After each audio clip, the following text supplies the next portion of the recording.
Hi students, जैसे कि मैंने आपको लास्ट क्लास में बताया था कि एक्सरसाइज 4.1 में जो वर्ड प्रॉब्लम है वो एक ही वर्ड प्रॉब्लम दिया हुआ है।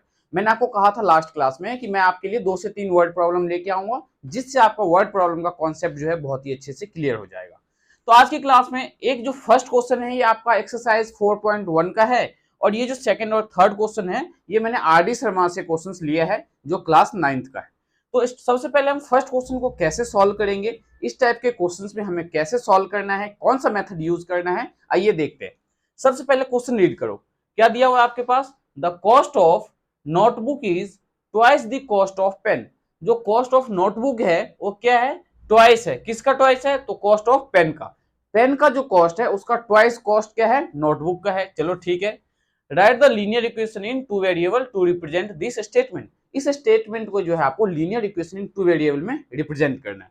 तो सबसे पहले देखो यहाँ पे जो कॉस्ट ऑफ नोटबुक है इसको किससे कंपेयर किया है इन्होंने? कॉस्ट ऑफ पेन से। तो हम सबसे पहले लेट करेंगे, let the cost of pen. हमने कॉस्ट ऑफ पेन को क्या मान लिया? Be x rupees. ठीक है, हमने क्या कंसीडर किया? Let the cost of one pen be x rupees and the cost of notebook be y rupees. और नोटबुक का जो कॉस्ट है उसे हमने वाई रुपीज कंसिडर कर लिया है। हमने कॉस्ट ऑफ पेन क्या कंसिडर किया है? X rupees. And cost of notebook हमने क्या कंसिडर किया है? Y rupees. अब ध्यान से देखो, मैं linear equation in two variable के फॉर्म में से कैसे रिप्रेजेंट करने वाला हूं। मैंने यहाँ एक्स और वाई दोनों को इक्वल पुट कर दिया है। ठीक है, अब देखो ये x क्या है? तो कॉस्ट ऑफ आपका क्या है? पेन है। और y क्या है? तो कॉस्ट ऑफ आपका नोटबुक है। क्वेश्चन में क्या बोला गया है? Cost of notebook. मतलब ये क्या है? कॉस्ट ऑफ नोटबुक जो क्या है? ट्वाइस है। किसका ट्वाइस है? तो कॉस्ट ऑफ पेन का। तो पेन का कॉस्ट क्या है आपका? 2। ये x है आपका, तो इसमें हम 2 से मल्टीप्लाई कर देंगे। बात आई समझ में? फिर से देखो, हमने क्या किया? x और y दोनों को इक्वेट कर दिया। फिर हमें क्वेश्चन में बोला गया था कि कॉस्ट ऑफ नोटबुक जो है ट्वाइस है कॉस्ट ऑफ पेन का। तो ये क्या है? वाई आपका कॉस्ट ऑफ नोटबुक, और ये एक्स क्या है आपका? Cost of pen. तो हमने कॉस्ट ऑफ पेन का ट्वाइस किया। क्यों किया? क्योंकि हमें क्वेश्चन में दिया हुआ था। अब हम इसे क्या लिख सकते हैं?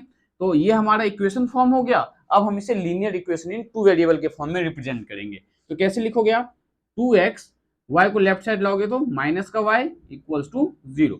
ये आपका linear equation in two variable के फॉर्म में हमने इस सिचुएशन को रिप्रेजेंट कर दिया। अब इसी को मैं दूसरे मेथड से बताता हूं।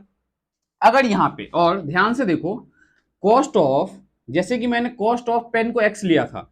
अब ये जो आंसर्स है एनसीईआरटी में अगर आप देखोगे तो दोनों वे में लिखा होगा। अब दूसरा वे क्या लिखा हुआ मिलेगा? तो ध्यान से देखो, कॉस्ट ऑफ पेन के बदले आप कॉस्ट ऑफ नोटबुक कंसीडर कर लो। तो कॉस्ट ऑफ नोटबुक मैंने एक्स मान लिया, कॉस्ट ऑफ नोटबुक क्या ले लिया? एक्स रुपीज मान लिया। ध्यान से समझना, दोनों में से कोई भी मेथड यूज करो, सेम ही, कोई प्रॉब्लम नहीं है। ठीक है, एंड कॉस्ट ऑफ पेन को मैंने y मान लिया, पेन भी y रुपीज। अब मैंने इसके बाद क्या बोला है? दोनों को आपको इक्वल पुट करना है। तो देखो x और y दोनों को हमने इक्वल पुट कर दिया। अब जो y हमारा x क्या है? तो कॉस्ट ऑफ नोटबुक है। तो कॉस्ट ऑफ नोटबुक जो है दैट इज ट्वाइस। किसका ट्वाइस? पेन के कॉस्ट का ट्वाइस। तो पेन हमारा ये है, हम इसमें 2 से मल्टीप्लाई कर देंगे। इक्वल्स टू जो है हम थोड़ा यहाँ पे ये लो, ये हमारा y था। तो हम क्या करेंगे? 2 का मल्टीप्लीकेशन y में कर देंगे। क्यों? क्योंकि जो नोटबुक का जो कॉस्ट है उस पेन के कॉस्ट का ट्वाइस है। ट्वाइस का मतलब 2 टाइम्स। तो ये इक्वेशन क्या आ गया? x minus 2y equals to 0। तो दोनों ही इक्वेशन सही है। दोनों में से आप कोई भी इक्वेशन लिख सकते हो, जरूरी नहीं है कि आपको दोनों लिखना है। मैंने आपको दोनों इसलिए बताया है क्योंकि एनसीईआरटी में दोनों आंसर्स गिवन है। अगर आप कॉस्ट ऑफ नोटबुक को x लोगे तो ये इक्वेशन फॉर्म होगा, अगर कॉस्ट ऑफ पेन को अगर आप x लोगे तो आपका ये इक्वेशन फॉर्म होगा। ये था आपका क्वेश्चन नंबर 1। सिमिलरली ऐसे ही हम क्वेश्चन नंबर 2 सॉल्व करने वाले हैं। तो देखते हैं क्वेश्चन नंबर 2 का सॉल्यूशन कैसे फाइंड करेंगे हम। तो जो सेकंड क्वेश्चन है आपके पास क्या दिया हुआ है? The cost of ball pen. जो बॉल पेन है उसका कॉस्ट क्या है? तो 5 less than the half of the cost of fountain pen. अब यहाँ पे जो बॉल पेन का कॉस्ट है उसको किससे कंपेयर किया इन्होंने? तो फाउंटेन पेन से कंपेयर किया है। तो हम क्या करेंगे यहाँ पे कि फाउंटेन पेन का जो कॉस्ट है उसे लेट करेंगे और उसी के अकॉर्डिंग हम जो है बॉल पेन है उसका कॉस्ट लेट करेंगे। तो सबसे पहले देखो हम क्या लेंगे?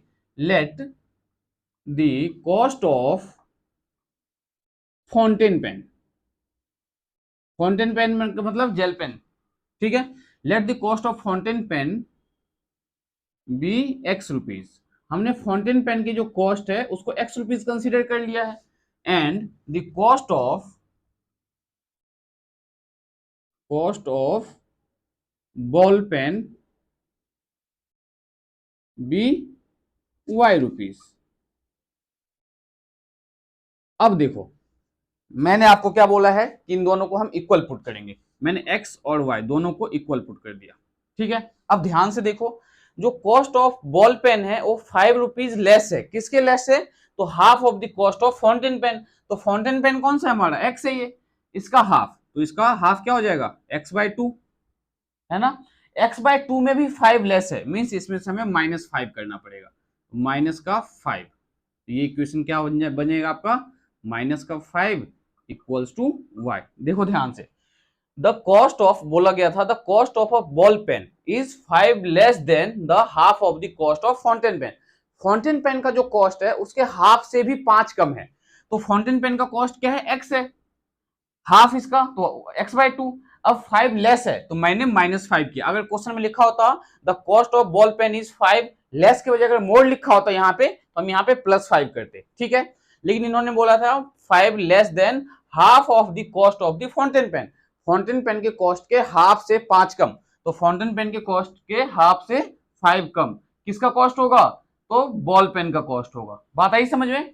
तो ये हमारा जो इक्वेशन है, अब हम इसे क्या करने वाले हैं, तो स्टैंडर्ड फॉर्म में चेंज करेंगे, और स्टैंडर्ड फॉर्म मैंने लास्ट वीडियो में बताया भी है कि ax + by + c के फॉर्म में लिखना। दैट मीन्स आप इसे क्या लिखोगे, तो x/2, y को जब लेफ्ट साइड लाओगे तो माइनस का y एंड माइनस का 5 इक्वल्स टू 0, ये आपका रिक्वायर्ड इक्वेशन होगा। ये जो हाफ है, हाफ मैंने यहाँ पे क्यों किया, क्योंकि क्वेश्चन में बोला गया था कि less than 5 rupees less than half of the cost of the fountain pen, जो फाउंटेन पेन का कॉस्ट है उसके हाफ से 5 रुपीज लेस है, तो फाउंटेन पेन के कॉस्ट का हाफ उसमें -5, तो क्या मिलेगा हमें, कॉस्ट ऑफ बॉल पेन मिलेगा, तो इक्वल्स टू y। तो इक्वेशन को जो बैलेंस करना है, जो मैंने आपको मेथड बताया है, आप उस मेथड से अगर सॉल्व करोगे तो हर एक क्वेश्चन पे आप इक्वेशन जो है बहुत ही इजीली फॉर्म कर सकते हो। तो इसी तरह से हम देखेंगे कि क्वेश्चन नंबर 3 जो है इसका इक्वेशन कैसे फॉर्म करेंगे।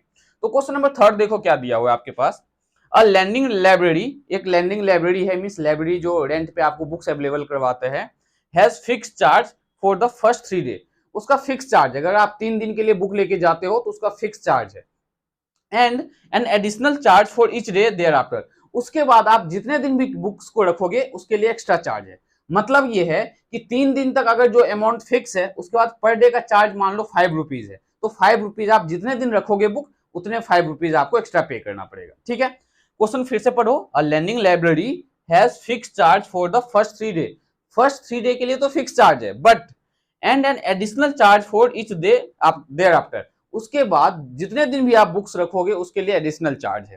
तो एक आलिया नाम की लड़की है जो क्या कर रही है, तो 27 रुपीज पे कर रही है, ठीक है, कितने दिन के लिए, तो for the book kept for 7 days के लिए। अब यहाँ पे आपके अंदर माइंड के अंदर कैलकुलेशन हो जाना चाहिए कि अगर 7 डेज के लिए वो पे कर रही है दैट मीन्स 3 डेज के लिए तो फिक्स है, बाकी के 4 डेज के लिए हमें नहीं पता, तो हम यहाँ पे क्या करेंगे, let the charge for 3 day, let the fix charge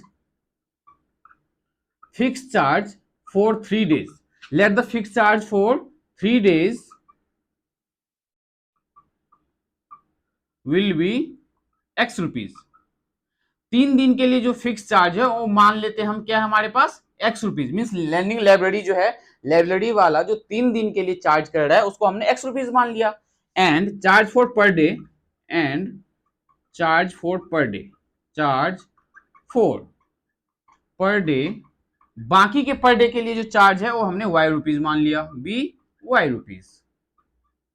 अब मैं यहाँ पे देखो इक्वेशंस कैसे फॉर्म करने वाला हूं, बहुत ध्यान से समझना। x रुपीज कितने दिन के लिए पे कर रहा है वो, 3 दिन के लिए, तो x प्लस पर डे का चार्ज क्या है, y, है ना, कितने दिन के लिए उसने बुक रखा है, 7 डेज के लिए, तो 7 डेज में से 3 डेज तो पहले आप माइनस कर दो, क्यों, क्योंकि 3 डेज के लिए आपने x तो पे कर दिया है, तो बचे कितने डेज आपके पास, 4 डे। तो अगर एक दिन का चार्ज y रुपीज है एक्स्ट्रा चार्ज, तो 4 दिन का एक्स्ट्रा चार्ज क्या होगा 4y, तो x प्लस 4y ये किसके इक्वल आना चाहिए, तो टोटल अमाउंट के इक्वल, दैट इज 27। तो ये आपकी फाइनल इक्वेशन है। अब यहां पे देखो, अगर मैं उस बुक को 11 डेज के लिए रखता हूं तो मुझे क्या पे करना पड़ेगा। 11 डेज के लिए अगर मुझे इक्वेशन फॉर्म करना है, मैं ये आपको एडिशनल बता रहा हूं, ये आपको करने की जरूरत नहीं है, लेकिन समझाने के लिए मैं आपको बता रहा हूं।